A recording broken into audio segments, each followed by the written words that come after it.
ফুলবাড়িয়ায় পূজামণ্ডপ পরিদর্শনে বিএনপি নেতা আব্দুল করিম সরকার।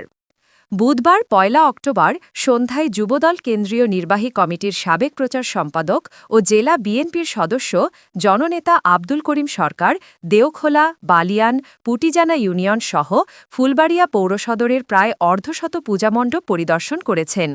এসব পূজামণ্ডপে বিএনপি নেতা আব্দুল করিম সরকার পূজা কমিটির নেতৃবৃন্দের হাতে আর্থিক সহায়তা প্রদান করেন এবং দলের মনোনয়ন প্রত্যাশী হিসেবে ধানের শীষের কাণ্ডারি আব্দুল করিম সরকার আগামী নির্বাচনে ধানের শীষ প্রতীকে ভোট দেওয়ার আহ্বান জানান।